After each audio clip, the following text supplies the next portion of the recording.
Kevin Miller in the morning on KIDO Talk Radio. Our K Millie's Christmas cash code word of the day it's funds. Funds, like, funds, your funds.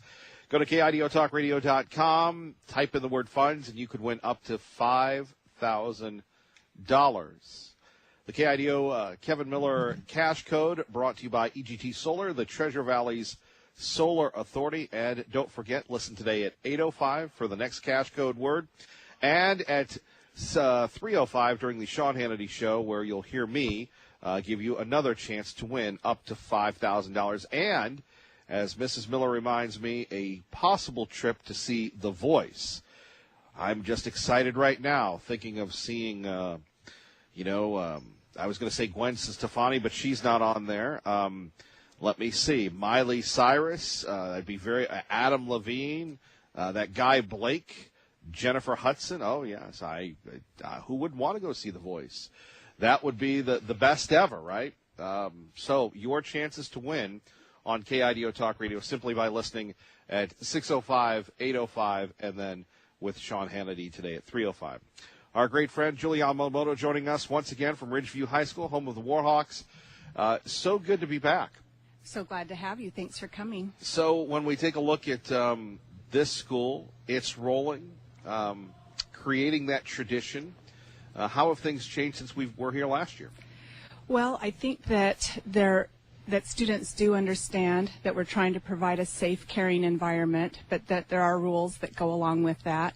And I feel like from last year to this year, there's more of a buy-in for that the Warhawk way, even though some people make fun of it and that sort of thing, that whole idea that we're going to be respectful, that we're going to do things that honor what we believe in, and that we're going to serve others, I do feel like that is starting to grab hold, and that people are buying into that, students and staff. That's easier said than done, really. For sure. And when most of us take for granted, a school has always been around.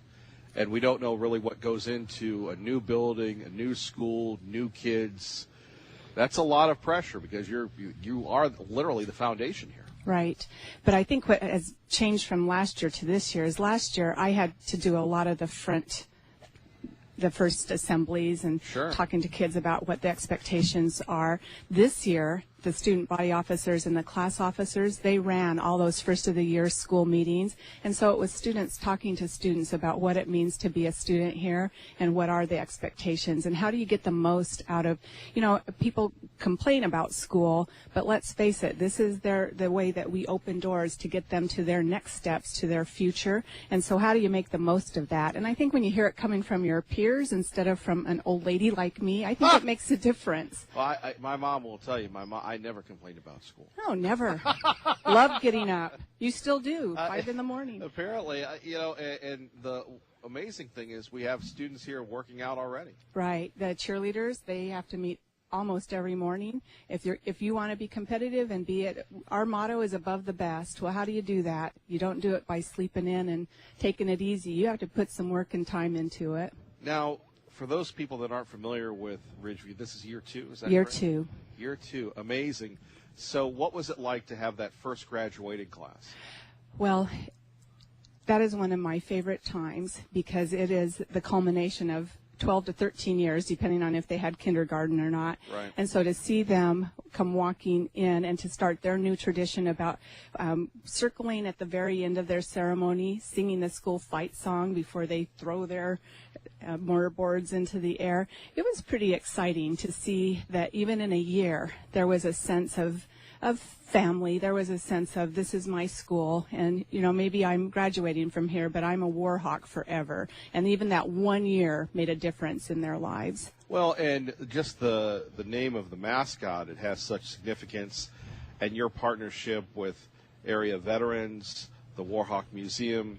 Could you describe for that to us here on KIDO Talk Radio? So excited to be in partnership with Sue Paul and the Warhawk Air Museum, and they are who brought the idea of the Warhawk as the mascot to the board. And it got started out in the community and then got narrowed down to 3, and then the board decided on the 1. And I could not be more pleased. I have nothing against silverback gorillas, but I think the Warhawk, the P40, I could not not think of a more iconic symbol to say, how do we marry what was the best of that greatest generation to help create and develop this next greatest generation? So all those things that represents, those are the things, those are the values that come into that respect, honor, and service. Sure. Julie Yamamoto with us here. Kevin Miller in the morning, principal at Ridgeview High School. Kevin Miller here. Phone numbers 580-KIDO. Coming up, we'll talk about last night's election results. But let's go back to the issue here when we're talking about motivating kids, because parents and grandparents will say, and they said it when we were young, Julie, this younger generation, but we're post-millennial now, I believe, when we're talking about high school age kids. So technologically, they're digital natives. They feel like they were born with their phones, that sort of thing. So when it comes to teaching the classics, or hey, that there are rules, and these are the way things go, is that what type of opportunity is that for you and the educators here? Well, starting with, for one thing, our government classes really try to help them understand the Constitution and how much what we have in the United States that maybe you don't hear from, that aren't happening in other countries. And I think that's foundational, that if we're going to send them out, they need to know what's important about protecting, promoting, and defending what is in that Constitution. And the only way to do that is to really focus in on what does that mean, how does it play out in everyday life, and when you're making a decision, you need to set it up against what did the Founding Fathers mean when they laid this and put this in place, and how is it that we're going to continue to reap the benefits of living in a free world. And I think we sometimes take that for granted. And I think it also says to some people that we should be able to do whatever we want. But that's anarchy, that's chaos. We are a land of rule, and that your right to do what you want to do ends where somebody else's nose or hearing begins. And so that we have to start working on what does it mean to, yes, you have free speech rights, but just because you can doesn't mean you should. Is that should you be using the F word, for example, out where everybody can hear it if it's offensive to someone else? So there's a time and a place for things. And I think that's one of the things that we start, just even with before they get here, we have a class that's called Transitions that we take down to Sage Valley, and they can earn a credit for that, to know what does it mean to be a war hawk? What does it mean that these rules are put in place to help you have a safe and caring environment so that you can learn and so that you can make decisions about who you're going to be in this world. Our English classes are set up so that they start with who influences me and how do I define who I am. Then it goes to what is the community? What does the community owe me, and what do I owe the community? Then it goes to the junior year of what is the American dream, and is it obtainable to all? And then it is, now that you know this, what are you going to do out in that world? How are you going to influence and make a positive difference in the world? And so all of the rules are foundational to let's create safety and freedom within these rules. And so this year I feel like that students feel they understand that they really can do a lot of things. They don't get told no that often because they understand that these are the parameters. Nobody can get hurt by what you're doing. Right. It needs to be safe. It needs to be respectful. It needs to we need to honor our parents. We need to honor our country. That there are parameters for that, for what we do. Julie, a couple more questions. We are in Nampa, but we're not in the Nampa School District. Nope. For people that are moving into the area, and we see a lot of growth out here in the Treasure Valley, can you give us what school district are we in and how it's unique? This is Valley View School District, and we are the largest geographical school district in the state of Idaho. Wow. So we're bordered by Meridian, even as far as Melba and Nampa and Middleton, Homedale, Wilder, right. Parma. So it's a very unique geographic area then, yes. So it's huge, and we, as you point out, we don't have a city proper. So we have students that have a Caldwell address, we have students that have a Nampa address, and so we've had to work really hard to develop what is Valley View, and put up with people saying you don't know how to spell because it's VALLIVUE, but the whole point would be how do we were put together by really a bunch of farm folks that decided that how they were trying to get kids into Nampa and Caldwell really wasn't working very well, and so they banded together way back in 1966, 67 to form this district. Yeah, it's amazing. Finally, just the growth here. I would like to say out here, but this is going to be my post broadcasting career, because it's literally the closest school to my house. It's all about how convenient it is for all of us, but just the growth in this area. One day we're surrounded by fields, but we see the subdivisions creeping in, even as a difference between this year and last year is amazing. Right. I have enjoyed the cornfield across the street to the west of us, and as the sun sets over it, I come from a farm family, and so I really do appreciate and feel like that we need to support ag as long as we can. But you're right, we have 2 different subdivisions of 240 houses each going in. We just annexed in that Brant subdivisions. Sure. So you're right, we're growing, and we just have to be ready for it. Well, Julie, we appreciate you. We thank you so much for having us back. Well, and I appreciate you being here and the voice that you are to our listeners in this Treasure Valley. I think that that you do a really good work for us, and we appreciate that. Thank you, Julie. Take care. Let's go to Rick in Rick in Boise. Good morning. You're on KIDO Talk Radio. Hello, Rick. Good morning. Actually, Nampa, and I called in about a comment that I heard last hour, but also I want to build on this that Julie mentioned about defending our Constitution, because the comment that I was thinking why I called in is because one of the callers mentioned about not understanding the leftist position. Well, it really is ironic, because the leftists are strongly promoting illegal aliens and strongly opposing legal gun ownership. Now, that makes no sense unless you really understand the ideology under it, because the ideology under the leftists is Marxism. And the intention of Marxism from the very beginning has always been world conquest, and the way they do that is in any country, and especially the United States. You come in wherever there's a problem, stir it up, and then you, as the country begins to destroy itself, you move in and take over. So the ideology of the leftists, Marxism, is to destroy the constitutional republic that our founding fathers gave us. There's no other way to understand why they do what they do. Well, they have an issue with America. I agree with you. The right. key thing is who's going to stand up and take on the leftists. Well, I thank you for doing that. I really appreciate it.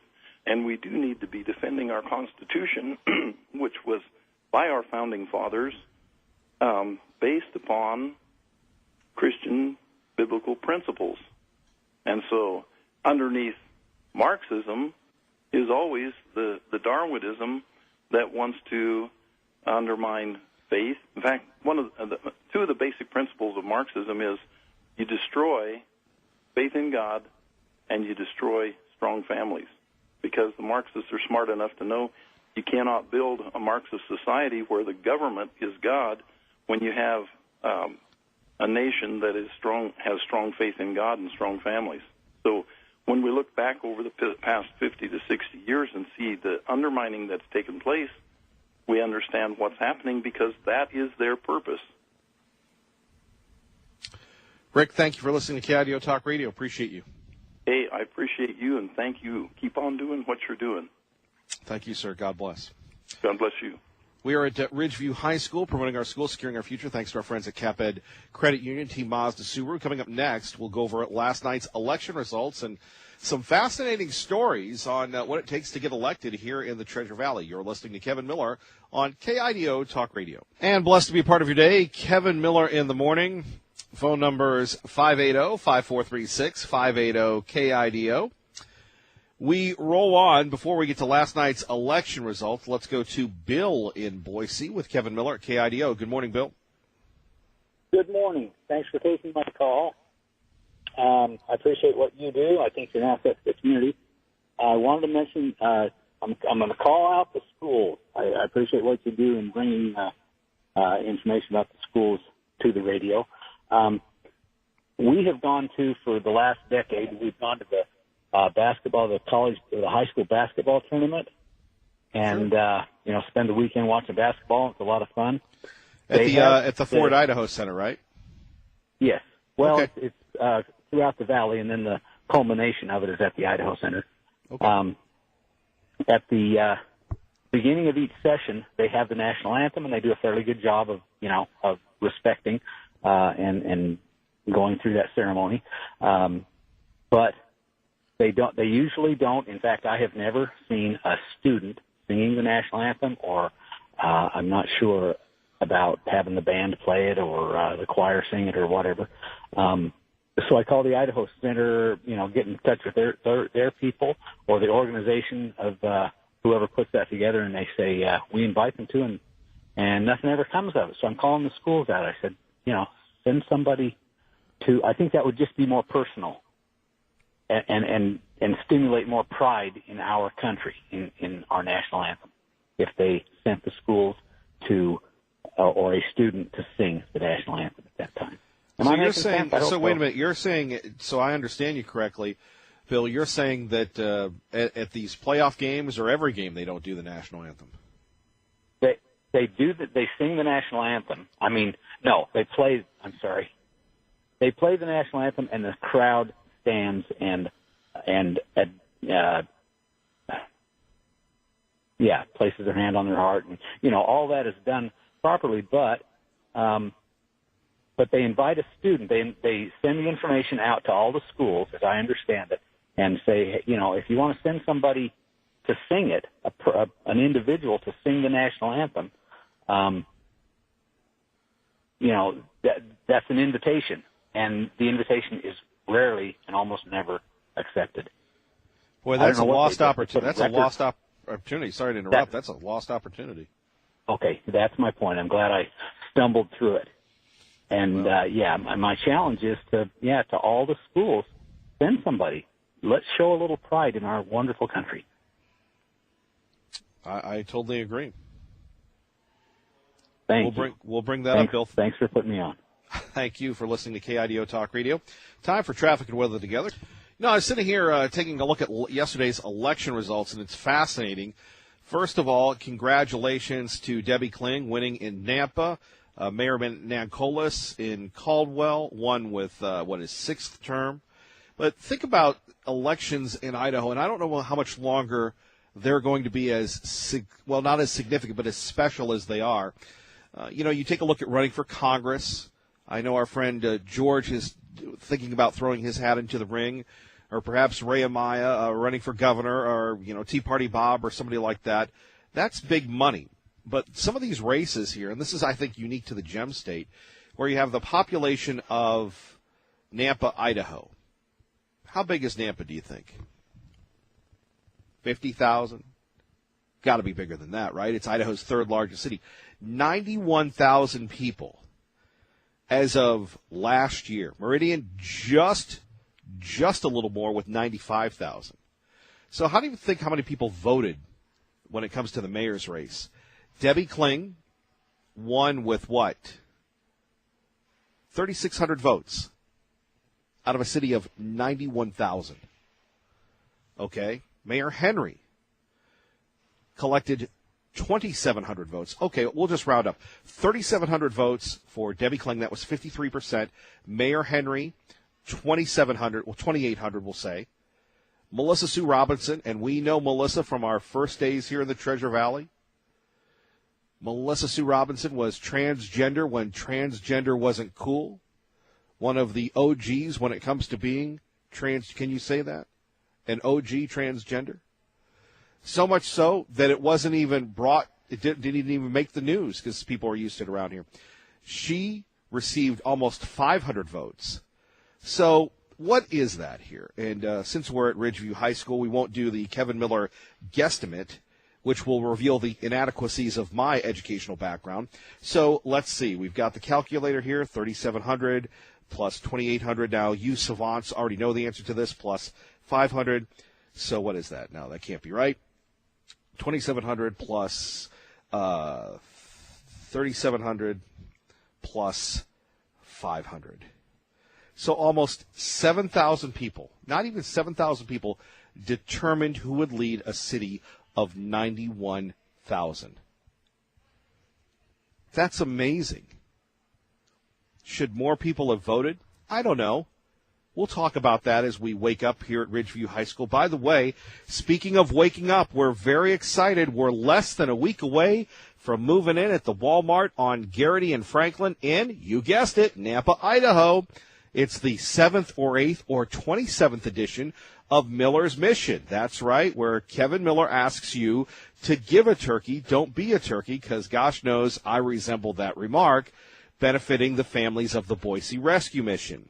Last year we had a record year. Please consider donating your tax-deductible birds or cash or whatever, goods and services. I want to thank my friend Keith, who, God bless him, Keith is going blind. Keith doesn't have a lot of money. He's a single parent raising some boys. He goes, how am I going to help people at the Boise Rescue Mission? This guy, how am I going to help people? So what does he do? He sells his items to donate enough money to feed some families. God bless you, Keith, my Facebook friend. So that will start Monday. Now, you can donate anytime online at boiserm.org. That's boiserm.org. Or you can go to any Walmart, and they should give you an opportunity to buy a turkey buck. No, it's not a buck, but for $15, you can buy a turkey for a Treasure Valley family. That's for every Walmart in the Treasure Valley. So we're going to feed some families. Actually, we'd like you to feed some families this Thanksgiving and Christmas season. Won't you give a turkey, not be a turkey? Miller's Mission, we're rolling.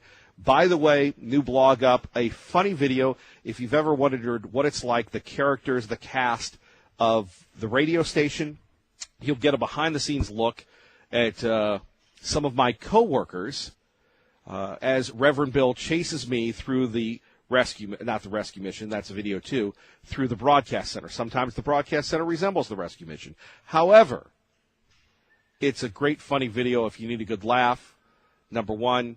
And number two, probably the person who steals the show would be a cameo by Jeff the Suit. Okay, it's 6:33. We're at Ridgeview High School. Kevin Miller in the morning on KIDO Talk Radio. Let's find out what happened last night with your election results. Good morning, Maggie. Good morning. And joining us now is Tessa Molnix, Administration Assistant. Thank you for joining us. Thank you. Thank you for having me. So year two, what's it like here at Ridgeview? Lots and lots of students, and we have a lot of new faculty. So, yes, it's our second year, but still there's times of things that it still feels like our first year. When we take a look at just what's it like to establish a tradition, most schools, again, have years and years. Here it's year number two, a high school, a large school district, a growing area. There are just so many intangibles. How does that play into getting kids focused? You know, it's a lot harder. Building that culture and that foundation is a lot harder than one would think on all different aspects, the school, the sports, athletics, all of that. And I just think that it's a challenge, but yet it's such an awesome challenge. I kind of feel like it's the turning point of kind of where we're at right now as students and generation. And I feel like with Dr. Yamamoto's vision of this school, I think that it's a really good positive turning point for the school and the students that are here. Sure. Athletics. Year two. When we take a look at basketball and football, we've got the cheerleaders working out here. The expectations versus, you're starting a school, then you're starting a football team, a basketball team, and just trying to get that rolling. How has that played out? I know it's the frosting, not the cake, but a lot of people want to know how the athletic teams are doing. Well, any good coach or someone who's familiar knows it takes time to build a program. Anyone that comes in with the expectation that you're going to be successful from year one and being consistently successful, I think kind of is shooting out of reality a little bit. I'm actually the girls basketball coach here, so It's definitely been tough. However, what an opportunity for these young ladies to be able to start those traditions. And for the football team, once again, they have a ton of support no matter what their record is from last year to this year. They improved. I think each day our athletics are improving and building, and I think there's a huge, bright future for these athletes. Yeah, I was going to say again, though, it's just challenging when, it's year 2 of a program and you couple that with the school and, getting people to, get in the habit of going to a game. Mm-hmm. It's just something that a lot of us take for granted. Usually, well, if you win, people will show up, but they still have to figure out where they're going. I mean, this is where we are in the history of this school right now. Mm-hmm. Absolutely. Our numbers are low. Sorry about that. Our numbers are low, but I just think, once again, that's getting Ridgeview's name out there. Right. And doing so, I think it's up to these coaches and getting out in the community to serve our community as far as volunteers and really letting people know who Ridgeview is, still working to put us on the map with our local communities and businesses, really getting their support through sponsorships and obviously us returning the favor to them and doing them favors and volunteer work. Well, and when we think about it, we were just talking to Dr. Yamamoto about these, 2 new subdivisions coming in. This is where the growth is happening here in the Treasure Valley. It's amazing. And, this is in my neck of the woods, so I see the growth all the time. Just how many new homes, new subdivisions are going up and up and up. And you can say, wow, I remember when, and that was 6 months ago. Mm-hmm. Absolutely. Last year was my first year here in Idaho. Was familiar with it. Hadn't been back in about 6 years, and the growth is absolutely, it's not stopping, and I don't see it stopping anytime soon. So little 4A Ridgeview High School probably will be up to 5A before we know it, and hopefully by then our athletics and everything can be established and be able to compete at that level. Yeah, it will be. And as a coach, how do you balance that age-old thing of, athletics is so fun, but academics is what we're here for. And academics really for 95% of us or 99% of us, that's our future. I think it's up to us. Obviously, those athletes, they look up to us as coaches, maybe not all, but most. And I think if we can instill, don't be average. You gotta set your expectation high. And with being said that, you gotta be a great sport in the classroom. That's where it starts. Student first, athlete second. And I think that all of us coaches are on board that that's what we push. We do our grade checks. We strive to keep raising the bar. And one of our goals as a basketball team is to have the best GPA of all sports programs. We missed it last year. We were second, so still striving to have the best GPA out of all the athletic programs. Anything else you'd like to share with us today? I think that all these students have an amazing opportunity in front of them. Any parent should feel very blessed for their child to go here. I think the administrative section is super strong, and like I said, Dr. Yamamoto's vision is one that each student would be able to benefit and grow personally through being here 4 years. So, all right. Thank you. Thank you.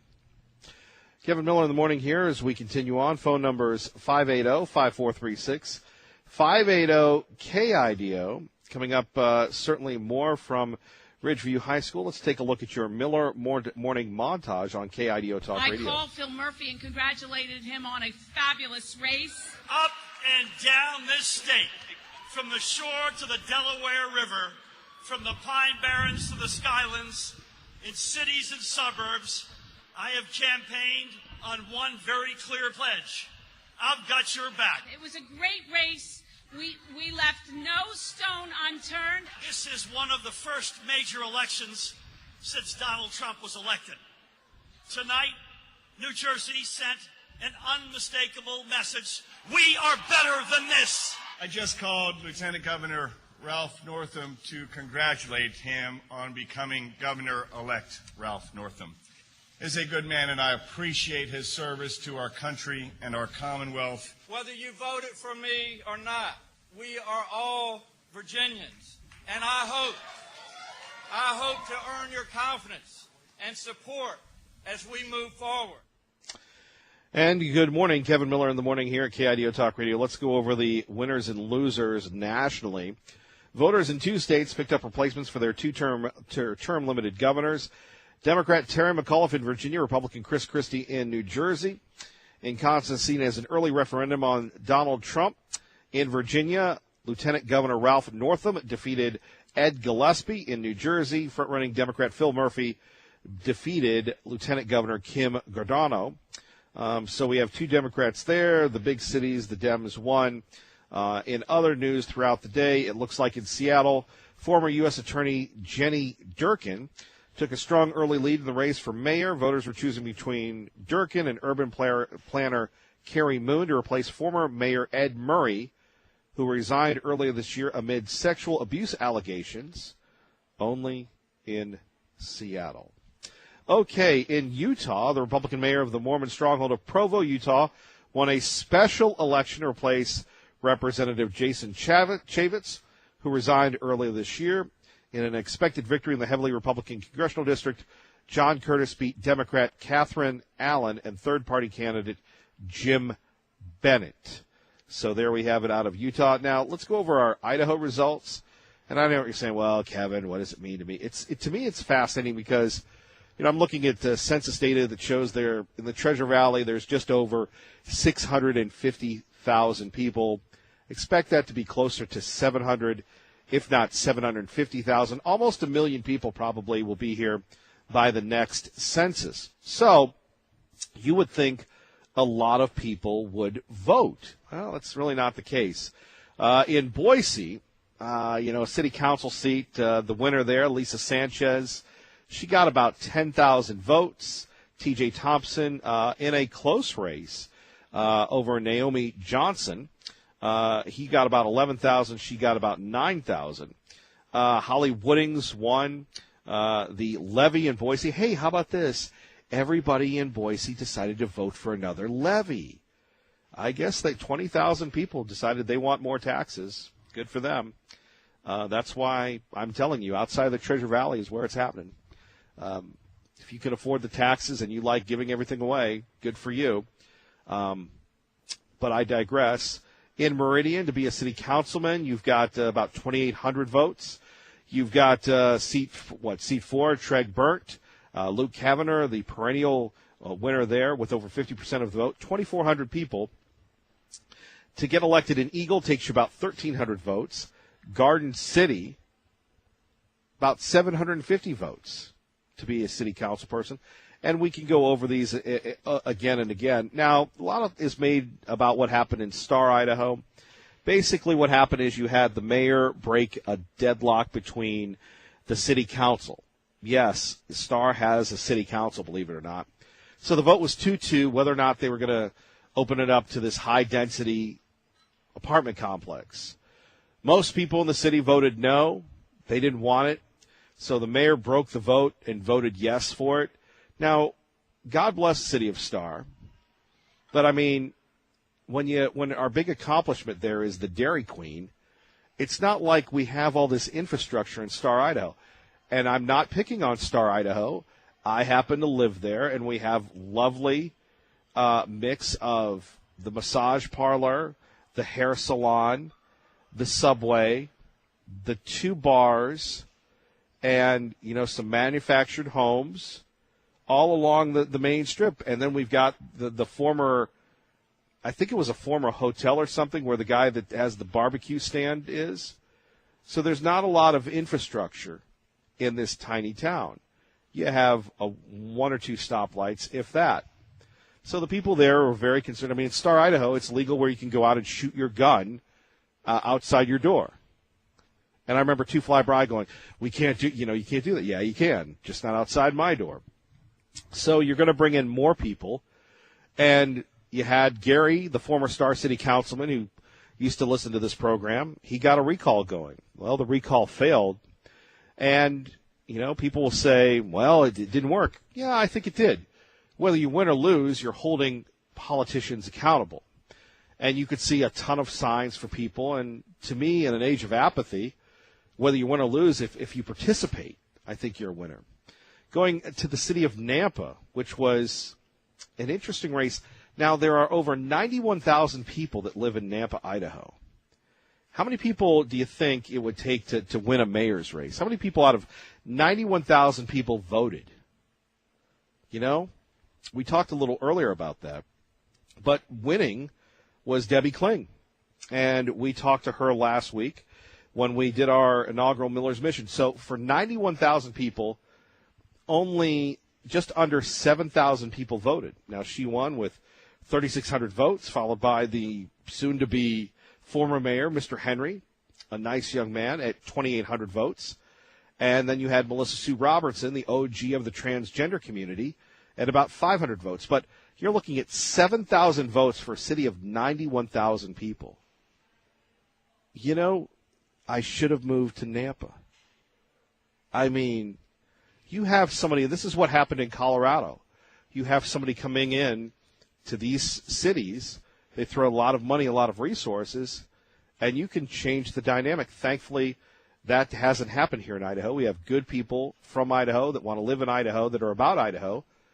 But you take a look at that, only less than 7,000 people determined a mayor's race in the third largest city. Now, you take a look at the city of Caldwell, 53,000 people. I'm sure there's more people than that. 53,000 people in Caldwell. And you had less than 3,000 people voting for mayor. Mayor Nankolis, what is it, his sixth term? Only 3,000 people, less than 3,000 people voted. Yeah, it's nice to see our friend Mike Pollard got reelected. Think about that. Amazing when we're talking about getting involved in the process. So it looks like these local communities are the place where the action is, those of you that want to make a difference. 580-5436, 580-KIDO. Kevin Miller in the morning. Coming up next, we'll have the latest concerning the school, or not the school, the church shooting in Texas, and more of your phone calls. We'd love to hear from you. And is it time to make jaywalking legal? Think about it. Kevin Miller, KIDO Talk Radio. And good morning, Kevin Miller here on KIDO Talk Radio. Don't forget, next week we'll be living at the Walmart on Garrity and Franklin, Miller's Mission, brought to you by Team Mazda Subaru and Camping World and the Boise Rescue Mission. We're asking you to give a turkey, don't be a turkey. Today we're at Warhawk Nation. We are here at Ridgeview High School promoting our schools, securing our future, thanks to our great friends at CapEd Credit Union. This is what our 10th season of Promote Our Schools, Secure Our Future. It is amazing how long we've been rolling on this, and just an idea where we thought we were going to go to schools, and here we are. Once again, we couldn't do it without our partners, and they are our partners, CapEd Credit Union and Team Mazda Subaru. Phone numbers here, 580-5436, 580-KIDO. Let's go to the phones, and we go to Hank in Boise. Hank, good morning. Good morning. I did end up voting in the Boise City election, and I took the suggestion of one of your callers to vote for Mr. Kimball. And I tried to make a rule that anybody had close connections with Boise State, I wouldn't vote for, and I wouldn't vote for any incumbents. Needless to say, none of my candidates won. But the